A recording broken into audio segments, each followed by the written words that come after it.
Everyone, it's 10:03. Okay. I'd like to call the meeting to order of the Board of Directors on Friday, March 22nd, 2024. Please note this meeting is being recorded. Thank you to everyone joining us today in person and through our audio option. Madam Secretary, would you please call the roll?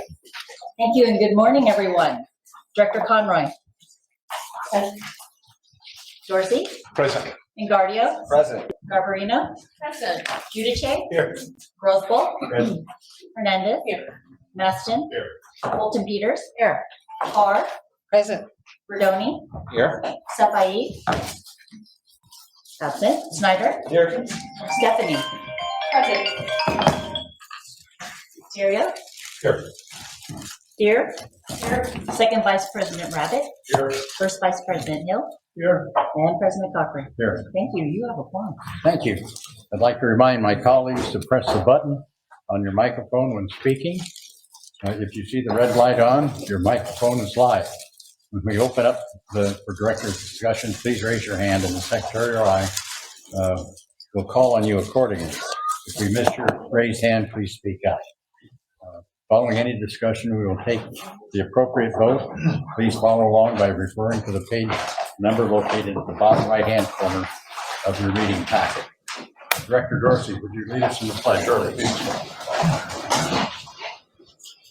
I pledge allegiance to the flag of the United States of America and to the republic for which it stands, one nation, under God, indivisible, with liberty and justice for all.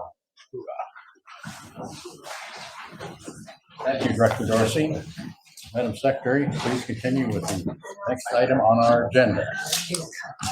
Thank you. We're going to move into public comment for any and all items on today's agenda. If you wish to speak on an item that's on the agenda today, hopefully I've got your card if you're here in the room, and Justine will be facilitating those that are on the call-in line. So I'm going to invite John Holden. I believe you're here. There you go. Hi, John. Join us at the front there. Hello, good morning. My name is John Holden. I'm a bus operator at Golden Gate Transit. And when I heard Supervisor Dorsey was going to do the Pledge of Allegiance, it inspired me to come up and make amends for something that I believe was a mistake years ago. Director Sobel and Director Garbarino were kind of doing their job as fiscal responsibility. My union, ATU 1575, did not like that and kind of went on the attack. And I participated in that to get Director Sobel out of his position. And now we have Director Snyder in his place. But my conduct, I'm going to own my conduct, was a mistake. Director Sobel and Director Garbarino, I'm sorry. Because I was living in fear at that time, and I had the first layoff notice. And so it got the best of me. But now, looking back, I work a program of recovery almost 30 years now. And so part of it is making amends for things that I have done. And it was a great St. Patrick's Day. This one I could remember. It was a fantastic parade. And I saw lots of friends and firemen and everybody down there. So I just wanted to come up here and say that. And thank you so much. Thank you. Thank you, Mr. Holden. We appreciate that. Are there any other speakers today in the public or in the back there? If not, I'm going to move on to the speakers on the line. Justine, I'm going to turn things over to you. Good morning. Thank you. Our first speaker this morning is Mark Anderson. Mr. Anderson? Yeah, can you hear me now? Yes, we can. If you can speak up just a little bit. Thank you. Okay. Good morning. This is Mark Anderson. I'm a member of the San Francisco Climate Reality Project. And I'm here to read the remarks of Dave Rohde, who's not able to be here this morning speaking because he's recovering from some surgery. So here are his remarks. I've been around politics long enough to understand that a politician defines him or herself by the issues they speak to. One of you might focus on public safety, such as supporting new gun laws. Someone else may campaign on civil liberties, endorsing treatment and crime prevention over prosecution. Others are labor leaders or speak to public education and affordable housing. You represent the interests of your community. That's why you were appointed to the Golden Gate Bridge District Board of Directors. I applaud your commitment. Politics is a worthy career and not an easy one. But I also see the pitfall in most political agendas. It's a tendency to react on immediate issues rather than looking ahead to larger concerns looming in the future. Your job is to respond to your constituents, but you also must lead. As Martin Luther King Jr. said, a genuine leader is not a searcher for consensus, but a molder of consensus. Now, when it comes to the climate crisis, you have the opportunity to lead and to garner consensus. 8 in 10 California voters say climate change is a top concern. They want you to address it, but they're not entirely clear how that should be accomplished. Nor are most voters clear on how fast we should be acting. California's stated goal is to cut greenhouse gas emissions in half by 2030. But per a report from Cal Matters last week, the state is nowhere near achieving that goal. We need to triple our reduction of greenhouse gas emissions from now until 2030. The district has the opportunity to lead. You have an opportunity to lead.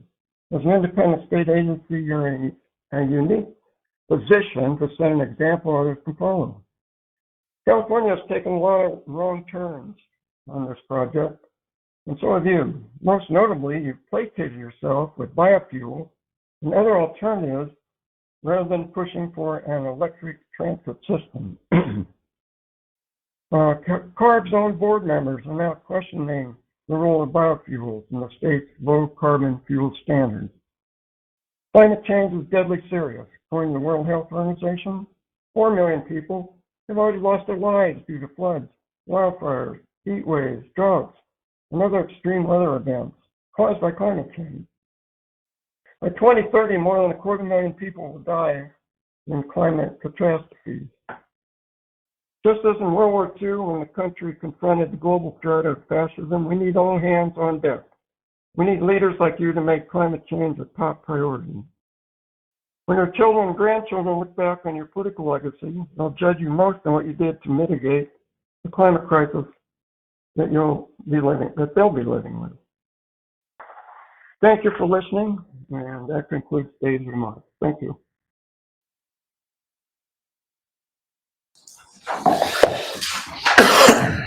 Justine, go ahead with the next person. Sure, absolutely. Our next caller is David Pilpel. David, go ahead. Great. Can you hear me okay? Yes, we can. Thank you. Okay. I'm having some difficulty hearing the speakers in the room. The audio connection is whatever it is. Okay, so here are my thoughts for today.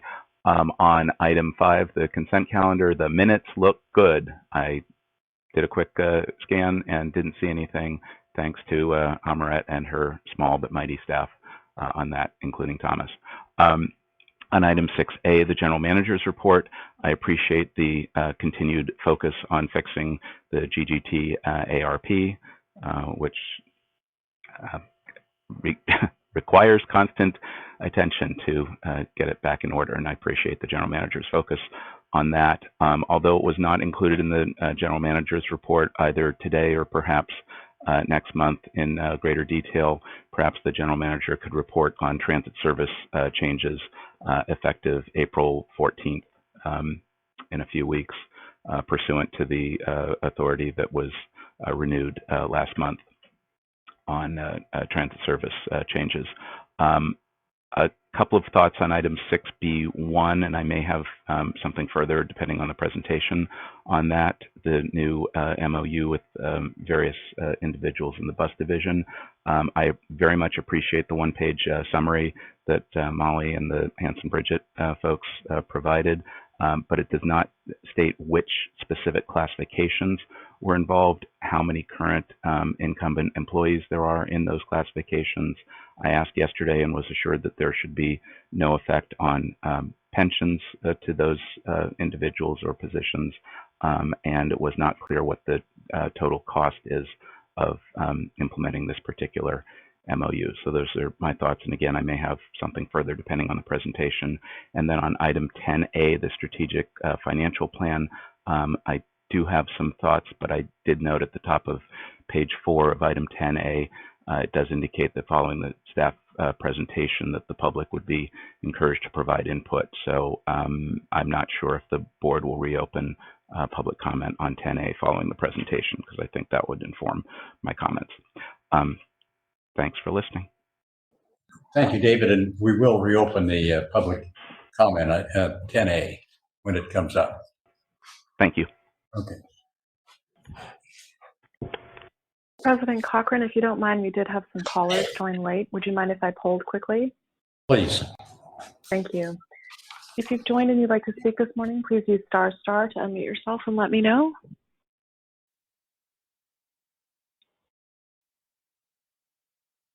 Okay, I'm not hearing anybody else.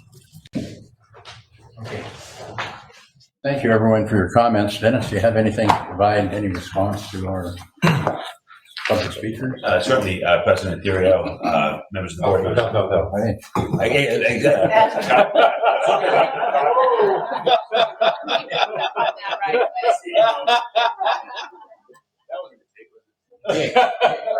So, President Cochran, members of the board, members of the public. First off, for Mr. John Holden, I'd like to congratulate him on his 30-year journey and thank him for his remarks today. For Mr. Mark Anderson, please, thank you for speaking on behalf of Mr. Rohde. We wish him all the best. We miss him, and we hope that he has a speedy recovery. Later this morning, we'll talk about our strategic plan, which has some items that may be of interest to you and to Mr. Rohde. So I encourage you to listen in if you're available and to perhaps share the link on our website to the strategic plan with Mr. Rohde when he feels better. And finally, to Mr. Pilpel, I'd like to thank him for his review of our minutes. I will talk a little bit briefly about the GG TARP as part of my general manager report. And yes, next month I will report about the transit service changes that we are doing. They're relatively modest this month, but there's 1 or 2 that will be noteworthy next month. And we look forward to his comments on our strategic plan. With that, I turn it back to you, President Cochran. Thank you, Mr. Mulligan. Thank you, everyone, for participating. This concludes our public comment for the items on today's agenda, except for item 10A. We are going to move into item number 5 to approve the consent calendar. Before we take our vote, are there any questions from the board members on the consent calendar? Seeing none, do I hear a motion? Motion by Bert. Second by Holly. We're going to take a voice vote on this. All those in favor say aye. Aye. Any opposed say no. All right, so passed. Okay.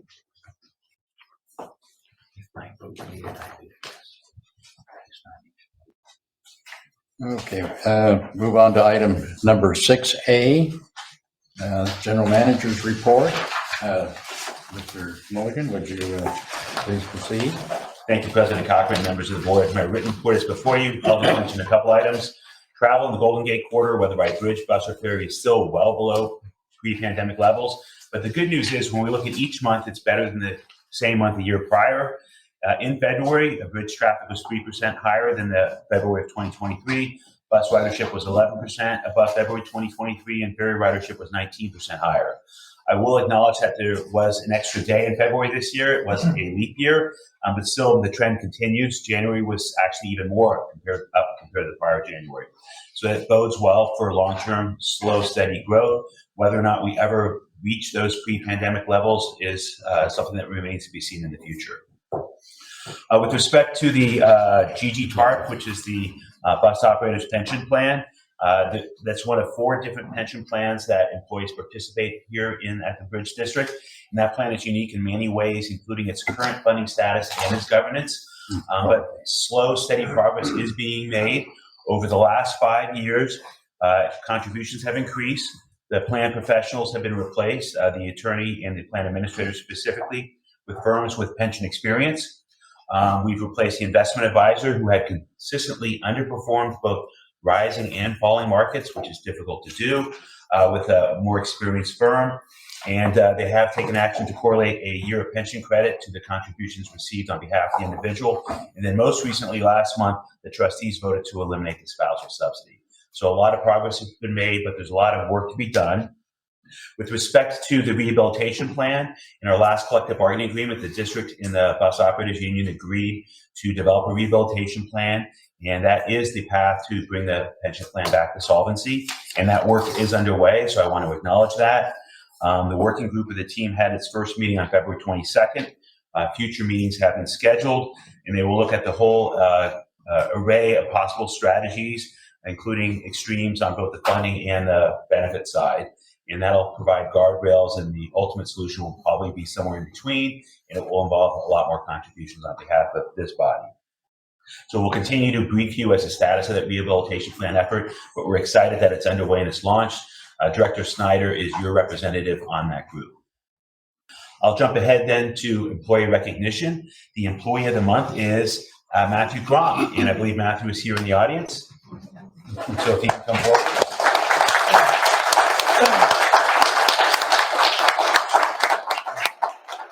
So he's recognized for consistently demonstrating exceptional professionalism, a positive attitude, and a genuine willingness to help others. And I cannot emphasize the attitude enough. His colleagues love working with him. There's a lot more detail in the staff report, but he is a gem to work with for anyone who's ever experienced him. And so I just wanted to acknowledge him. He was given this recognition by his peers, not by me, not by management, but other employees. They receive nominations. They review those. And so congratulations, Matthew. John, I thank you very much.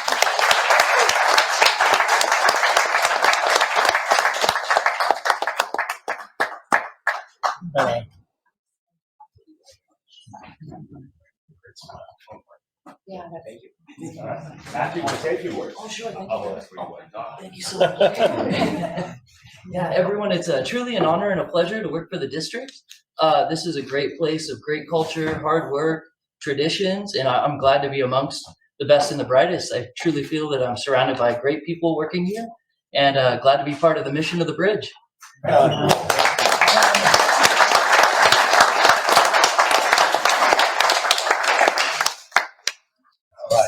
Are there any questions related to the general manager's report of Dennis? None? If there are no more questions, Dennis, thank you for your report. I'm going to move on to item number 6B, which is a report of the attorneys. McKinnon's not here today, and we have Julie Sherman to provide the report. Julie, please proceed with the report. Thank you, President Cochran. So before you, we have, in addition to our monthly report, ratification of an MOU with the ATU. And I'm going to turn it over to my colleague, Molly Cabin, who will discuss this item and explain it to you.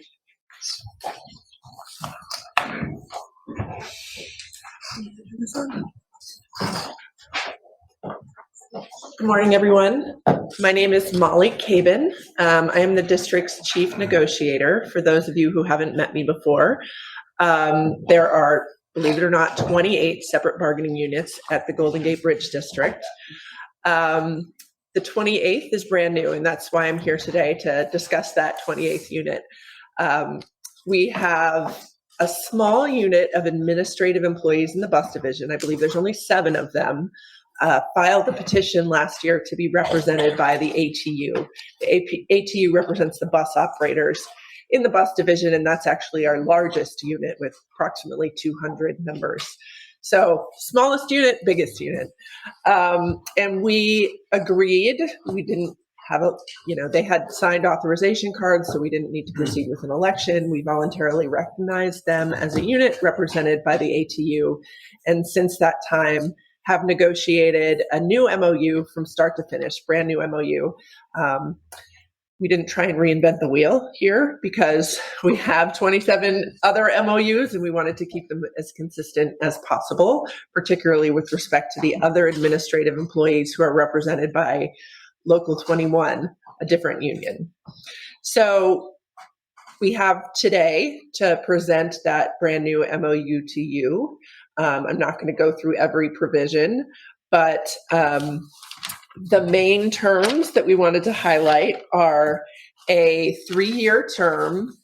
We have agreed to wage increases of 2.5%, one this year, one next year, with a Me Too with the union coalition. So a little background there, 25 of the bargaining units bargained together as a union coalition over wages and benefits, the big ticket items. And we have other administrative employees in that unit. So we want to keep this group consistent with the coalition. So we agreed to a 2.5% wage increase, but also a Me Too. So if the union coalition negotiates something more than 2.5%, they will get that as well.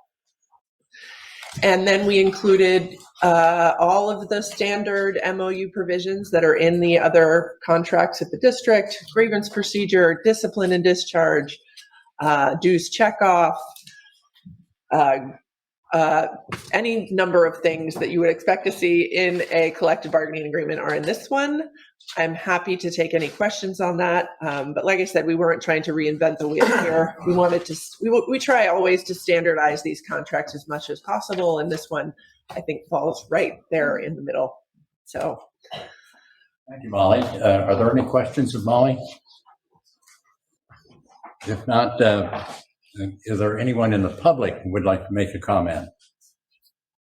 Is there anybody in the room that would like to comment on this item? If not, we are going to offer the public one a chance if they would like to comment. If there's any callers on the phone that's joined us, if they would like to comment on this item. Justine, would you like to ask if anyone wants to comment on your line? Certainly. David, did you want to comment on this item? Yes, if I could very briefly. Can you just give me one moment? Let me just ask and see if there's anybody else. Is there anyone else who's joined us that would like to comment on this item? Please use * to unmute yourself and let me know. Okay, David, I'm not hearing anyone else. You go ahead. Thank you. I appreciate once again, the written summary and the presentation that Molly just gave. I understand that there are 7 employees. I'm sure I can find out from staff later what the specific classification titles are. In the future, it would be great to list classifications, but there aren't representation. These kinds of things don't come up very often. I can't remember the last time there was an unrepresented group that sought recognition like this, but that's fine. I understand that there's intended to be no effect on pensions one way or the other.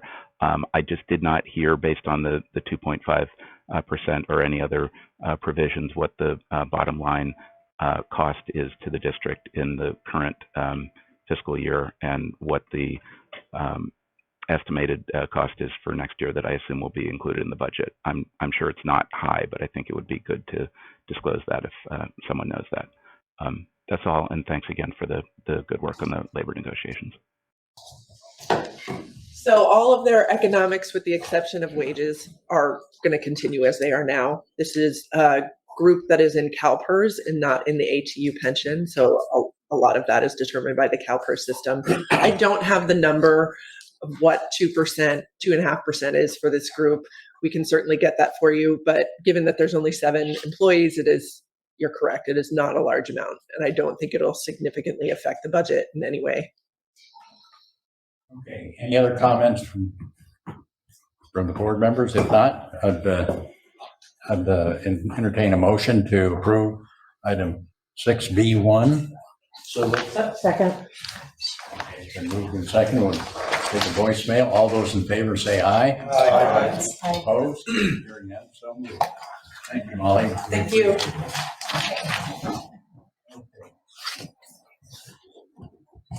Julie, do you have anything further to report to us? I do not. Thank you. Thank you, Molly, or Julie. All right. Hearing none, we'll move on to item 6C, which is a report of the chief engineer. As a reminder, the engineer's report can be found in the Building and Operating Committee meeting packet as agenda item number 6, and Ava Bauer-Furbish is here to present her report. Ava, please proceed. President Cochran, members of the board, my written report is for you, and I would like to highlight 2 projects, just one.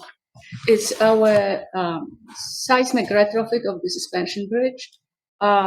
As you remember, last month, the board approved various actions, including award of contracts to Halmar International as the construction manager general contractor for the project, and to Leland Saylor Associates as an independent cost estimator for the project.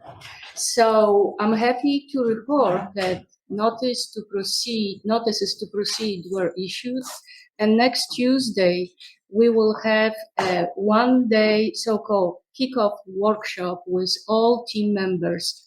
So it's an assemble of about 25 people. And this will be held in the project office in Sausalito. For the purpose of going through the pre-construction services, we have leased that office space there because we want to have people all together in person sharing their ideas. And this will logistically be not possible with the office arrangements here at our Toll Plaza building. So we are, engineering is really looking forward to start this really great undertaking. And another thing, Director Rabbit requested presentation on the scope of the seismic retrofit work that will take place when we're ready to go to construction. And because there are some sensitive issues related to, not disclosing too much details about the structure, we will be coming to the board with this presentation in May. And at your pleasure, I would like to know, would it be better to go to B&O or come here to the full board? Probably B&O would be the best, I would think. But you're the boss. I got committee chairman that may disagree. Patty's not disagreeing, so that's where. No, it's all good. Thank you. Are there any questions related to Ava's report? If not, thank you, Ava. We appreciate that. We'll move on to item 8 since there are no other reports under item 7. Item number 8A is a report of Building and Operating Committee meeting from yesterday. Chairman Garbarino, please bring your committee report forward. Thank you, boss. Well, now the boss.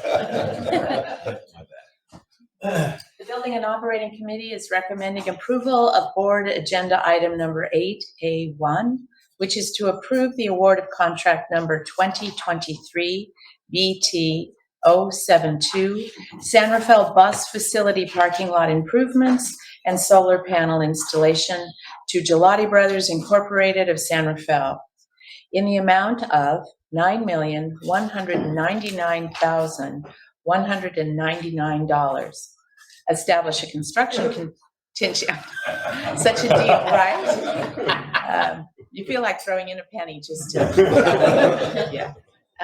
Establish a construction contingency for the contract in the amount of $919,919, equal to 10% of the contract award amount, and authorize an increase in the fiscal year 2023-2024 bus division capital budget in the amount of $7,025,618 for project number 1431 D1 resurface employee parking lot and solar panels.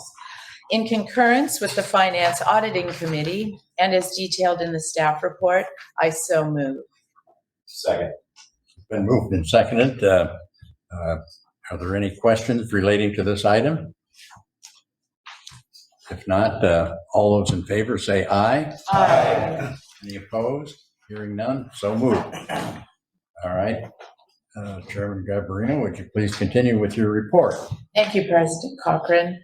The last item for recommendation is item number 8A2, which is to approve the award of contract number 2023 F073 San Francisco Ferry Terminal Physical Security Improvements to Valentine Corporation of San Rafael in the amount of $797,369 and establish a construction contingency for the contract in the amount of $119,605, which is equal to 15% of the contract award amount, with the understanding that sufficient funds are available in the fiscal year 2023 Ferry Division capital budget for project number 2251, SFFT Security Improvement Project, as detailed in the staff report, and I so move. Second. Thank you. I have a motion and a second. Before I ask for the vote, are there any questions relating to this item? Seeing none, all those in favor say aye. Aye. All those opposed say no. Motion approved. Okay. Thank you. And now let's continue to item 8B on the agenda, which is the report of the Finance and Auditing Committee meeting. Calling the actions items listed under 8B1 was discussed at yesterday's Finance and Auditing Committee before being presented to the full board for action. Chair Rabbit, please bring your report forward. Thank you, President Cochran. And before we begin, I have 3 pages in front of me, so I thank you for your patience.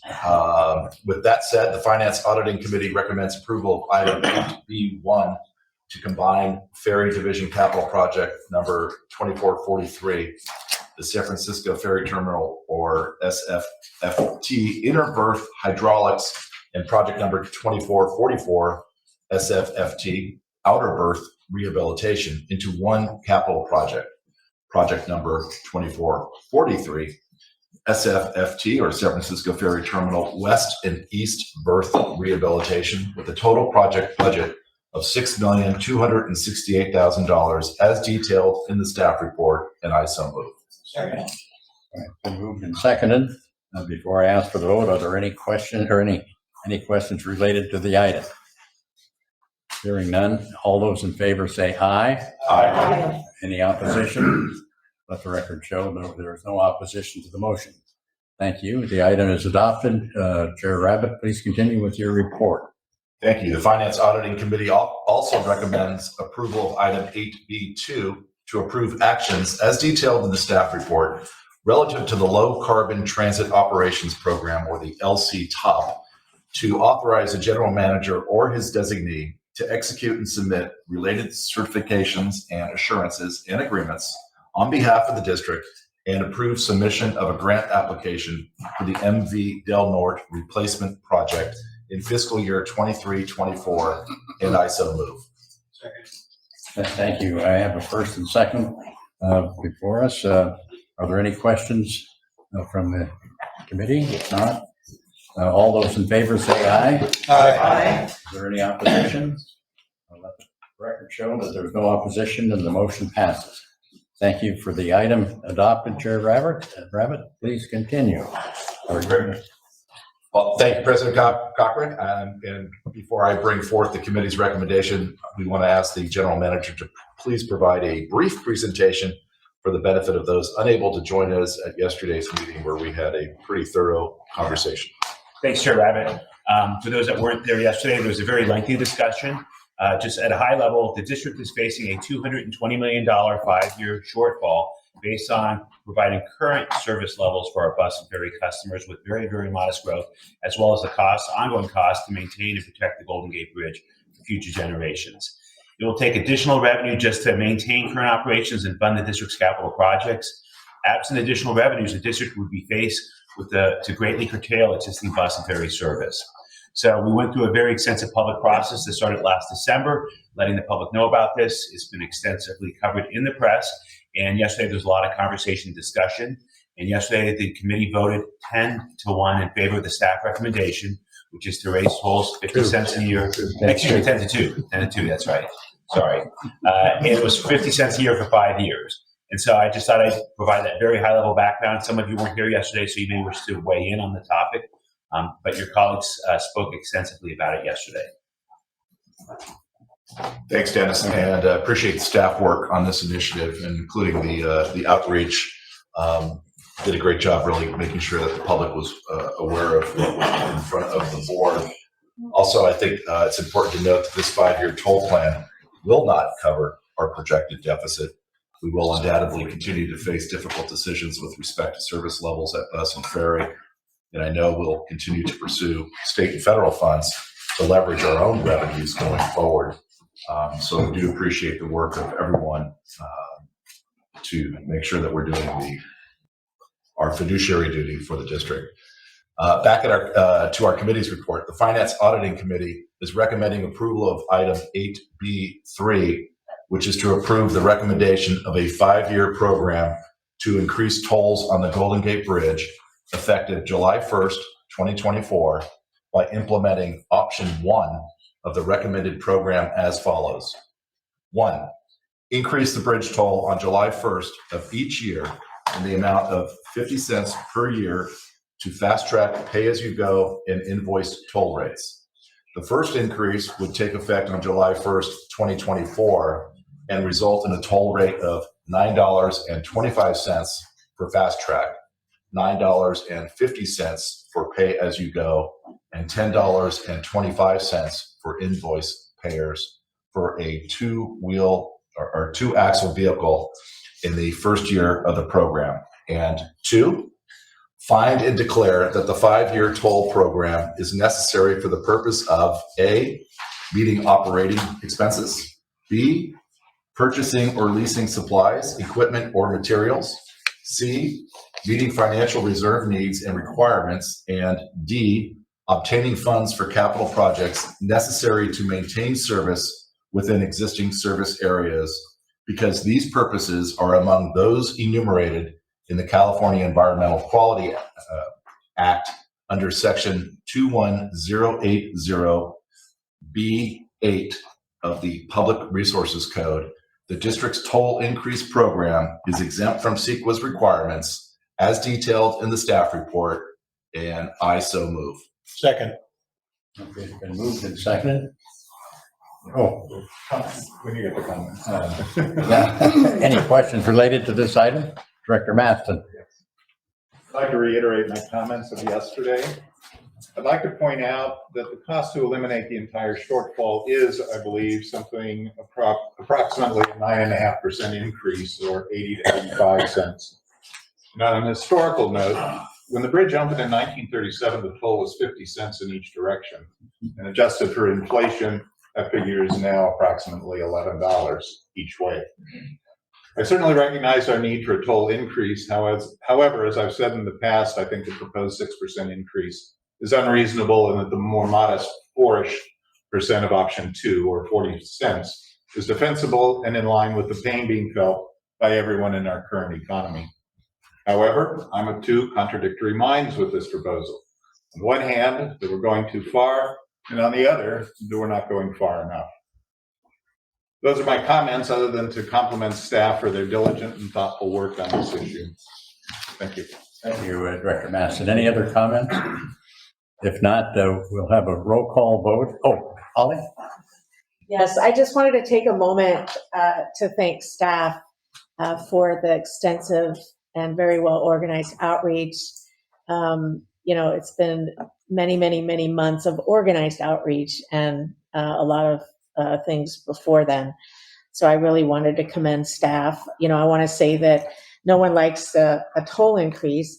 However, this increase will not even fund you can correct me, Dennis, the $220 million that we need to operate the district. So we do have an obligation to operate. And I believe this toll increase also will not fund us to the level where we don't have to look for other money. I believe the numbers were $139 million out of 220 million. So I do think this is a reasonable toll increase to our ratepayers. I know that it might be difficult, and we just want to continue to provide the service that we're providing to you. Thank you, Holly. Any other comments? David? Yeah, no, I appreciate that, and I'm taking two bites of the apple as being chair of the finance committee. I recognize, but I think what's true is any amount less than the option one will undoubtedly result in service cuts on the transit side to a much quicker degree than we might see otherwise. And I do think that this action builds upon previous board's actions of the district, recognizing again the fiduciary duty to have adequate revenue to maintain the world's most famous bridge and provide those transit alternatives to meet our climate goals and to better serve residents. And as important for some, to keep traffic flowing on that bridge that's just outside the door. I think what's interesting on the dollar amount, while it keeps pace with what was originally envisioned in 1937, what's not included in that amount is the local leverage that's taking place with the capital projects that wasn't anticipated.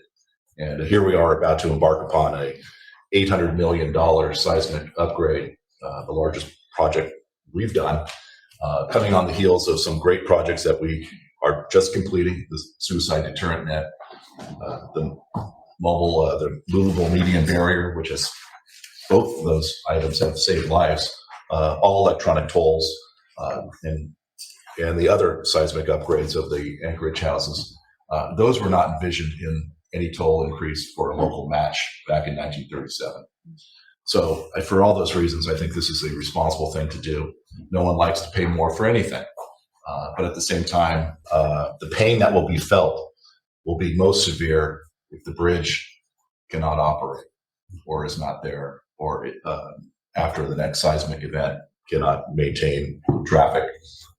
And the investment that we're making, I think, is a responsible one. So thank you. Thank you. Burton? Yes, my question is this, does this also include some expenses related to climate change in terms of electrification and parts of that will be in there, which would be generally out of scope for what we would be trying to do? The district's financial projections includes our operating costs today with some very modest growth, as well as our capital program. So items that are reflected in our capital program, some of which are what you referred to, Director Hill, are part of this. The needs of that as we go forward may change and may speed up based on the regulatory environment that we operate in. But the short answer is our capital plan anticipates getting grant funds, but needing toll funds to match those grants. And it's vital that we generate those toll dollars for that match so we can continue spending money to strengthen the bridge and to meet our customers' needs, as well as what you referred to, the climate emergency. Okay. Any other comments? If not, we'll have a roll call vote on this item 8B3. All Madam right. Secretary. Thank you. We have a first from Second Vice President Rabbit and a second from Director Giudice. So I'm going to start with Director Conroy. Aye. Dorsey. Aye. DiGuardia. Aye. Garbarino. Aye. Giudice. Yes. Grosval. No. Hernandez. Aye. Maston. No. Moulton Peters. Yes. Parr. Aye. Verdoni. Aye. Snyder. Aye. Stephanie. Aye. Terrio. Yes. Fear. Aye. Second Vice President Rabbit. Aye. First Vice President Hill. Yes. And President Cochran. Yes. Thank you. You have 16 ayes and 2 noes. Thank you. Now, Chairman Rabbit, would you please continue with your report? Thank you. The next item is item 8B4, which is to authorize execution of contract number 2023-D-00 or 088, consultant to provide health and welfare broker services with USI Insurance Services of San Francisco, California, in the amount not to exceed $285,000 for a 3-year contract effective April 1st, 2024, with 2 one-year options to be exercised at the general manager's discretion at a cost not to exceed $95,000 for each option year, with the understanding that funds for the first year of service are included in the fiscal year 23-24 district division operating budget, and requisite funds will be budgeted accordingly for future fiscal years, and I so move. Second.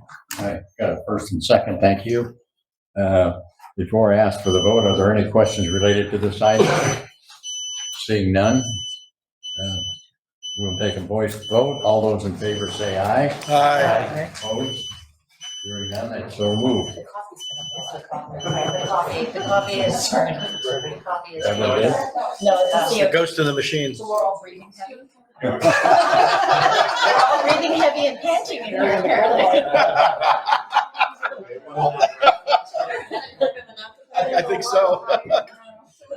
All right, Chair Rabbit, would you continue? It's an indictment of this board, exactly. Thank you, President Cochran.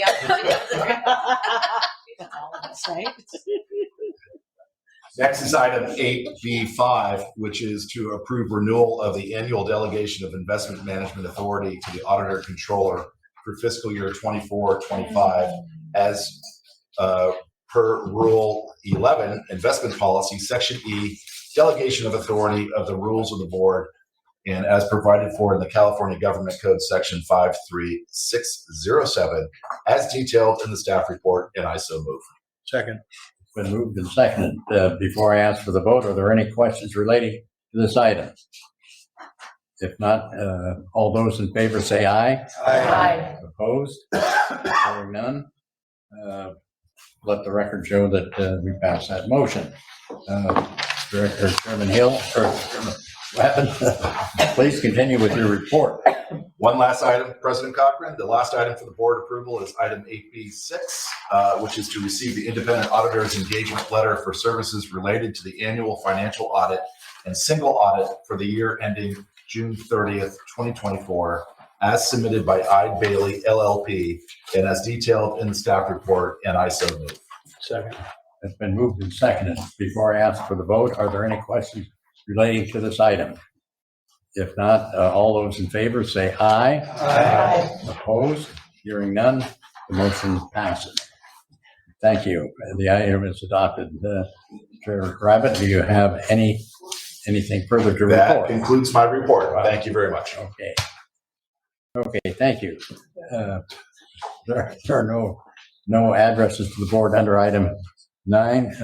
Moving in to agenda item number 10A, which is an informational report from the chair of the 2023 Strategic Planning Advisory Committee.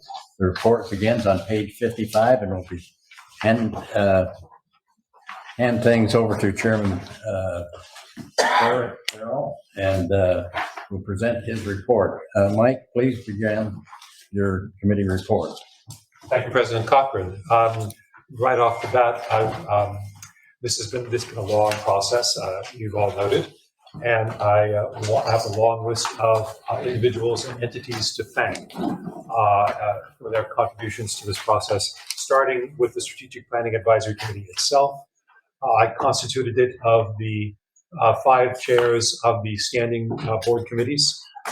So President Cochran, Chair Garbarino, Chair Hernandez, Chair Hill, and Chair Rabbit.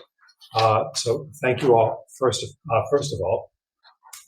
Then I wanted to divide the effort into 4 topics and to establish brainstorming subcommittees on these topics with the assignment to go wild, essentially, to come up with any ideas they thought approached the 4 subjects.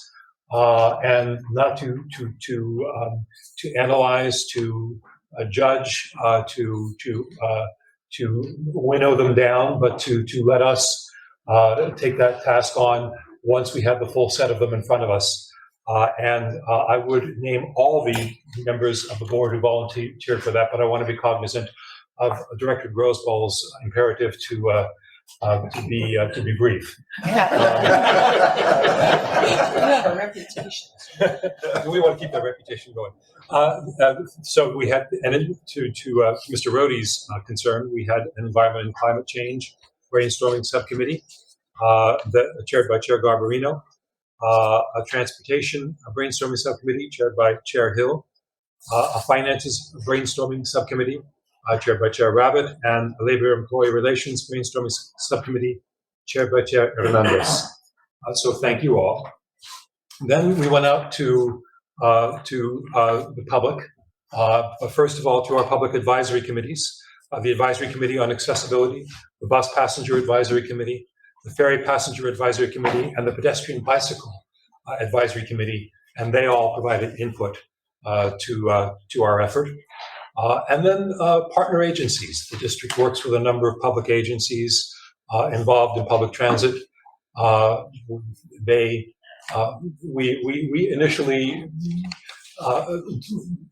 were a little slow to come around to talking to them. They reminded us of their importance to us and ours to them, and so there was vigorous discussion that ensued and productive discussion. So Marin Transit, the Sonoma County Transit Authority, the City of Santa Rosa Transportation Public Works, and Transportation Authority of Marin, all of whom provided valuable input. And did I miss anybody there, Dennis? Or okay. And then we also took a good deal of input from district employees. That was very important to us. And there are a lot of very detailed suggestions that you will see in the draft strategic plan that come from them. And then there were those who participated actually directly in the process. Of course, Dennis and Amaret and crew, but I want to single out Joe Wire and Jennifer Minucci and their shop because the thing was really fell into their lap for the sort of basic clerical and substantive effort that was involved. If you look at the draft strategic plan, the 3 columns on the right are all from them, and were all very valuable to us in our analysis and winnowing down of the items, the more than 400 items that we initially received, into the 40 that you have before you. And last, and very importantly, I want to thank the public. We had very, very good participation from the public. We had an awful lot of input from them. You will see a lot of that in this plan as well. I do want to talk a little bit about the various time elements involved here. First of all is the process of consideration itself. You have the initial plan before you now. It was on the district's website at the end of last week. And so you have a chance to look at it now and think about it. Next month, the Strategic Planning Advisory Committee will sit down again and consider whatever input we have received at that point on the plan that has come out before you. There will, I think, be additional opportunity for the public at next month's board meetings to provide input, and we will take all that into account and sit down next month and go over what we have received and make any changes we think are appropriate to the draft plan. Then that plan will come back in May, at least on the current timeline, to the full board for its discussion, consideration, and decision. Another important and a very important note about time is on the implementation of the plan. This plan is not a decision on any of the individual items in it. It is instead an instruction to staff, given the available time and resources, both of money and of personnel, to work on a set of proposals to bring back for this board for their later consideration and public input and action. And so it should not be taken that we are doing any of these things in the plan right now, except insofar as staff then starts to engage with them and prepare things for us to do. So it is a bit more than aspirational, but not at all definitive. That's very important in understanding what we have here. Then within the plan itself, there are a couple of the columns that Joe's crew provided. One of which has to do with when things can be undertaken.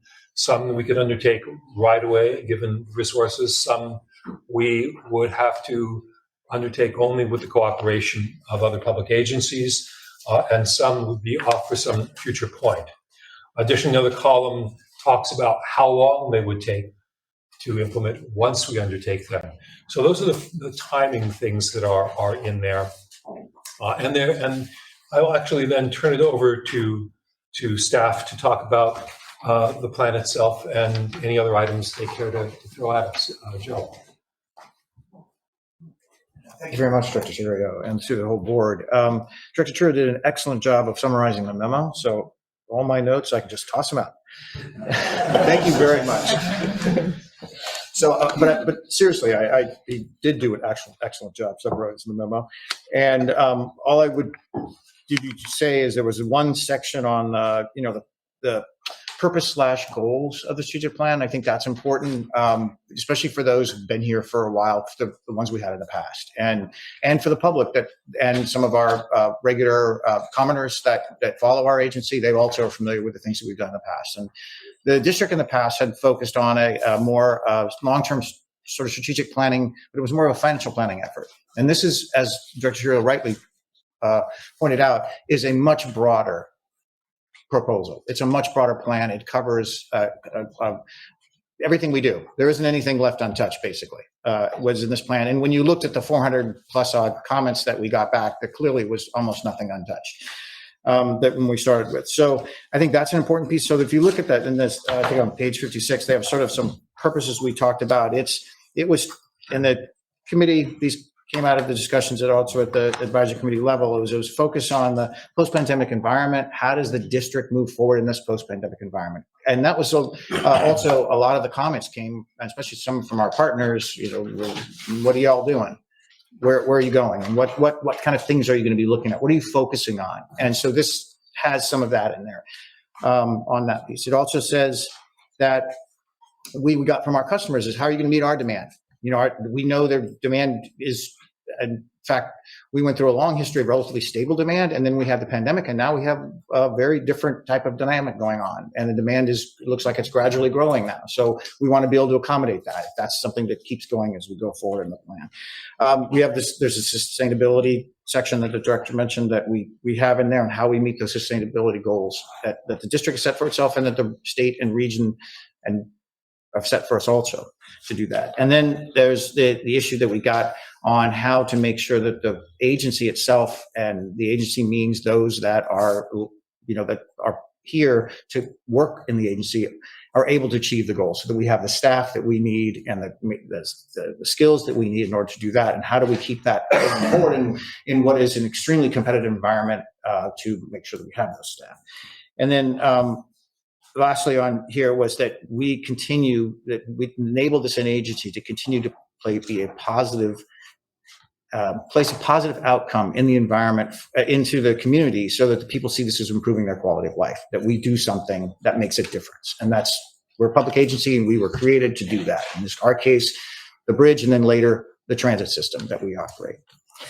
So having said that, the next steps were covered by Director Terrio. So I'd say let's turn to the plan on page 59. I am not going to read all 40 of these. I've been instructed not to by Director Goswell. No, just kidding. But I did want to point out a handful of them and the 4 sections, so that and they were mentioned already. The first section on the top that includes all of the proposals on the first page, there's 15 of them there, was the customer service improvements. We've had the committee had comments from everybody on that, from the public, from our partners, from our staff, all the way through on those types of things, and they were molded down to these. What you see is 15, and I'll just use one as an example, and this is not picking it out saying it's the most important one at all, but number 3, because I just mentioned it earlier, respond to post-pandemic travel patterns by matching bus and ferry service to levels of changing customer demand to maximize passengers per trip, tailor service to varied customer demand during the work week and seasonality. And that's obviously broad.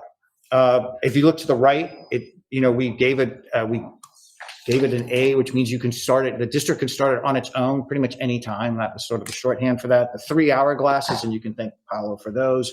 That was to say that, well, 3 means long. That's a lot of hourglass. So it's a longer project, more than a year is what we were saying. And clearly that would be more than a year.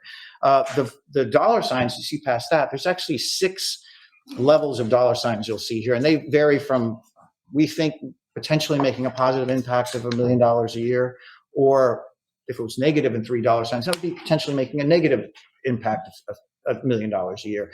And if there's two, that would either be 100,000 to $1 million positive, 100,000 to $1 million negative. And if it's one, either positive or negative, it's just sort of, somewhere around zero, like $100,000 a year. And these are, we've realized as we've talked through these over and over again, this is a great example of that, is that particular initiative could go either way. We could be responding to post-pandemic travel patterns, and that could streamline our service, and that might make a positive impact on the district's bottom line, or we could expand our service. And as we all remember, public transit in America is a money-losing business. So if we expand our service, we are going to lose money, and we're going to go in a negative direction. Therefore, that's why we have the toll. To make up for that, to subsidize that, or we seek support from our partners like MTC or the state or somebody else, which is also in the works and going into the future. So when you see that financial column, just know that that's one thought, and we think possible could be that, but it could go the other way depending on the decisions that are made as we go through the deliberation process of first staff developing a proposal, and B, then the board looking at it, going through its process and deciding how it will be implemented. I'll take that. Just picking another one, I'd like to look down to number 9.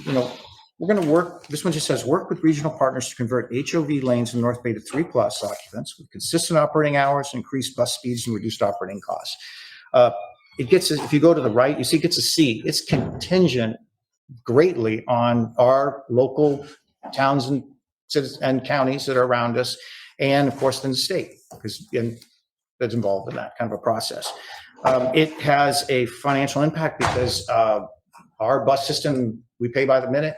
If there's less minutes of traffic, then we pay less to run the buses. So clearly it could have a very positive impact if those HOV lanes, as you drive, well, I'm sure all of you have driven in Marin County and Sonoma, you know that those HOV lanes don't always move very well. If they moved a lot better and our buses were in them, we could make a big difference on that moving forward. So that's another example of one. And of course, there's 15 in this area that have to do with customer service improvements. And since we are in the customer service business, it's appropriate that there are a lot in that area. Turning the page 60, the top of the page, sustainability and climate responsibility. Very important process. We had a lot of comments in this area, and they were molded into these 4. And you can notice by the thickness of number 16, a lot of them ended up in 16. And I think if you just read the first line of it, plan for climate change by establishing a feasible, financially and environmentally sustainable business model for the district, and then and then you have a bunch of things. So I don't have to read all of them. I mean, there's a lot of them. There could be many more, and there will be. When staff is working on something, it can move in many different directions. Just picking out one that was interesting there that talked about, do we make a dedicated staffing of that area, and we work in that thing? That was one of the suggestions. So there's lots of different pieces in that. If you look to the right, it's something the district can do on its own, but others would argue it's very contingent. It is, it's both, but you can work on it on your own. The district can work on its own environmental sustainable business model today. It can start that. It's got 3 hourglasses. It's clearly a very, very long process, and it will be for everybody. And the dollar sign, that one could have gone all over the map. Because any change when you're trying to meet your environmental needs usually comes with a cost. It may also come with a savings. You don't really know until you get into it what decisions are made to put on that. Another one in that area, let's take a look at it, was 18. It's explore opportunities and possible mechanisms to support efforts to jointly develop housing and district property to the extent that it's consistent with local zoning planning jurisdictions within the district's mission. That one clearly is contingent because we say jointly. But, it's not our core competency to build a house. We get a bridge and we run buses and ferries. That's what we do well. Somebody else does the other stuff. We do own some land. It's a long-term process, as you all know. How any sort of construction and housing development in this area is very long-term, but it could potentially produce positive income for the district. So that's why you see those positive signs there. All right, so taking a look at the next group, the address financial shortfall. I would be remiss if I did not mention number 20. As you can see, we had 40 initiatives. We already have 39. develop and implement the new 5-year toll program, taking consideration funding needs of district's transit operations. Congratulations. So I can skip the part to the right, but it's important. It's also important that this strategic plan very likely will be around for quite some time. So 20 is going to stay on there because it's going to come back around. I've been here a while and it's come around a lot. Not very often, every 5 years, 6 years, about that. But, this plan will definitely be here 5 or 6 years. Some of these issues we'll be working on for a very long time. As Director Sherrill mentioned, this plan is just accentuate, it's a living, breathing document. We will bring it back every year for review. We will give you a status report on how things are going, what's happening with the various initiatives. And the expectation is that it will change. The board will move on. Time changes, and some of them become outdated on their own, or they need to be changed on because of obvious of what's just happened to the community around us. And so that will take place. Another one in that financial shortfall area was one that actually came up in your finance committee meeting yesterday when we were talking about the district needs. A study adding staff, this is 21, studying adding staff or consulting sources to increase the district's ability to seek additional grant funding to maintain the district's aging capital infrastructure. Clearly, that's something you can do away. It's not that time consuming, gets 2 hourglasses, and can be very financially lucrative, as General Manager pointed out, with some of the things that the grants that we've been able to get, like the $400 million Seismic project. Another one, 24, is service-related. Work with your other transit partners to consider coordinating the district's bus routes originating in northern Marin and Sonoma through the Larkspur Ferry Terminus to reduce the cost of service and enable funding to be used for other district services. This gets at the long-standing issue that we bring up. We run a monopoly here at the district. If you're going to go from Marin and you're going to go south, you're going to be on one of our services, either the bridge, bus, or the ferry, unless you take those little, I don't know if they run the little seaplanes out of Sausalito anymore, but they used to. That's all you're going to do. So you're going to be on one of ours. We offer you 3 choices. Do we need to offer everybody 3 choices all the time? And one possibility is that you could run some of your bus service through the ferry service. And so your choice, if you couldn't drive or didn't want to drive, which we don't want you to, we want you to be on the public transit for many other reasons, then you would take the bus and we would shuttle you right into the ferry and go on the ferry, miss the traffic going in and out of the city. So that's a possibility. Anyway, that's why it's on there. It's been brought up over the years. And there are others, as I said, there are 7 others. There's 7 in that area altogether. Looking down at operational excellence, this is primarily a number of different things to do with the way the district runs itself. So in efficiency improvements, there are 14 of them in this particular area, just picking one out as an example. Minimize the district's projected 10-year shortfall to improve the district's ability to effectively demonstrate its unfunded capital project need, and also to let other parties know that the developing a 5 and 10-year capital plan constrained by its current project delivery abilities. What this would essentially do, and something we've done periodically, is smooth out our long-term capital needs based on how quickly we can implement those projects. What that tends to do is reduce the district's demand for resources up front, and it does tend to lower the overall deficit need in the short term. When you delay a capital project or you push it out, you still need to do it typically. It doesn't go away. So you end up paying for it, but you're paying for it later. So you're not raising the money right now off this particular toll increase or something. You're doing it off the next one or the one after that. So something like that would make a difference. Another area we have that we looked at was commented on that was this is number 30, regularly carry out employee surveys and focus groups and issues concerning the district, district employees take advantage of their knowledge, experience, toward both setting the future direction of the district and improving its current customer service and operational efficiency. This is something that is, it says here that we could do it at any time. We actually do it to some degree already, and it would be expanding that out. The important thing is it's an important recognition of the value and the knowledge that's in the 650, 680 employees that we have here at the district. All right, turning the page to the last page is also the operational excellence. I'll just point out 2 more. One, create a comprehensive district-wide plan to attract, train, and promote and retain management and staff needed to accomplish strategic goals and build necessary district staffing structure, carry out this task, provide yearly reviews and updates and improvements on a plan's success. This one is getting at the critical resource, as I mentioned earlier, which was the staff. If you don't, that's one thing being a manager here now for more than 2 decades, is if we don't have the staff, we can't get it done for you as a board and for our public. And that is very, very important. This is placing this long-term view, putting it in here gives a sort of raises its importance and gives us a long-term platform for that.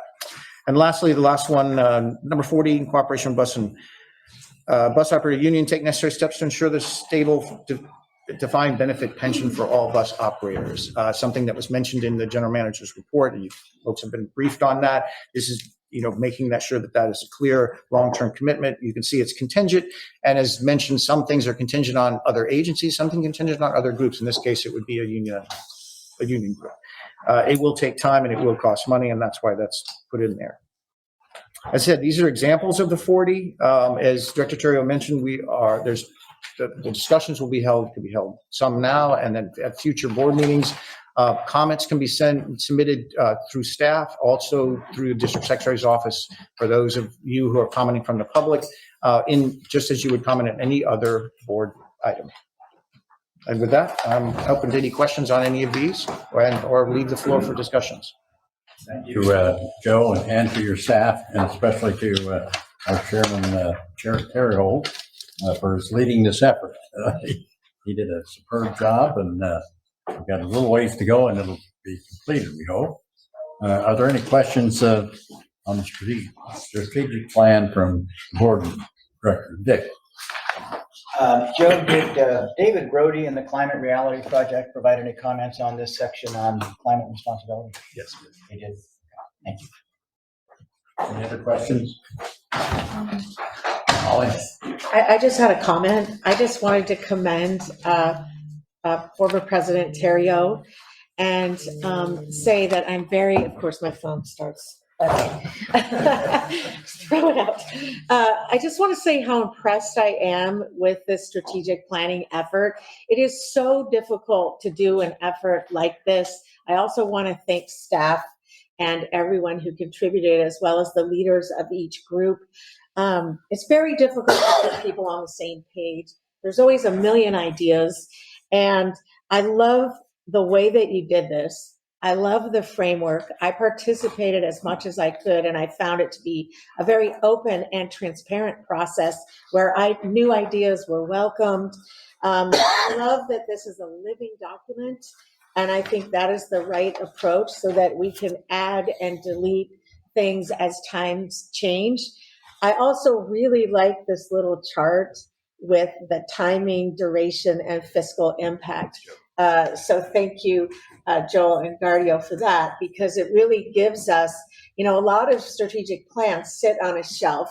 Board gets together, spends a year or two working on a plan, and it sits somewhere, never to be seen again until someone who's very political finds something in it that they want to use 25 years later.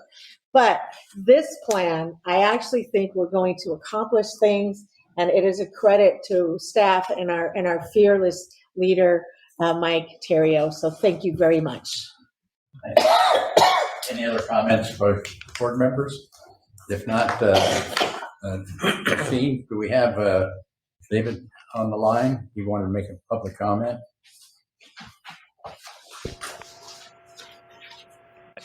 Yes, I'm still here. Okay. Shall I go ahead? Yes, please. Okay, great. David Pilpel again. So I'm sorry I neglected earlier in my comments to thank the general manager's report. The general manager's report continues to be an excellent document, and I appreciate her work on that, as well as General Manager Mulligan and his continued work. On the strategic plan, I really want to thank past President Terrio and the various committee members. It was not clear to me how much work was going into this, but clearly there was a huge amount of work, both on the part of the board and the staff, and outreach and refinement and whatnot. So I really appreciate the work that's been done so far. I think there are a couple of items that, well, a number of items will need further refinement and work. They all will require work to implement. But I think there's a couple of language tweaks that I think would make the initiative itself make a little more sense to the public and all of those using this plan. I will try to provide some written comments so that the committee can consider those at its April meeting. Again, I recognize that this is going to take a lot of effort to implement, and I think it's important to note that this is being presented at the same time as the toll increase. So just as the toll increase only addresses about half of the district's projected shortfall for the next 5 years, implementation of the various elements of this plan would go a long way towards closing the rest of that deficit, and that's going to require continued attention on the part of the board and staff and all of us, frankly. So I again appreciate the work done to date and note the continued effort that's going to be made. So hopefully the board and the various committees will return to elements of the plan regularly, if not monthly, perhaps periodically over the next period of time to implement. Thanks again for listening, and thanks again for all the work. Appreciate it. Thank you, David. Justine, would you poll to see if there's any other comments out there? Certainly. If anyone else would like to speak on this item, please use ** to unmute yourself and let me know.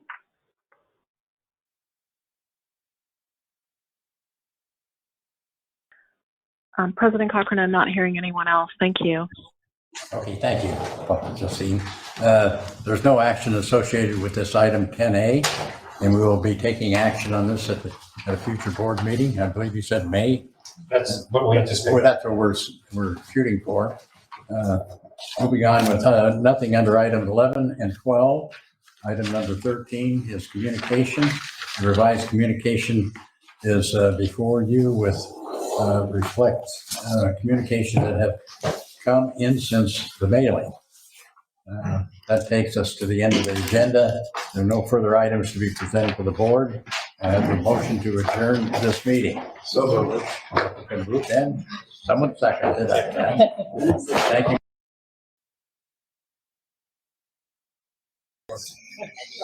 For Gabriel Torres, brother of Bridge Patrol Officer Gail Torres, William James Briggs, father of electrician Superintendent James Briggs, and Ann Filmer, former Deputy Executive Director of Metropolitan Transportation Commission. So, one moment of silence, please.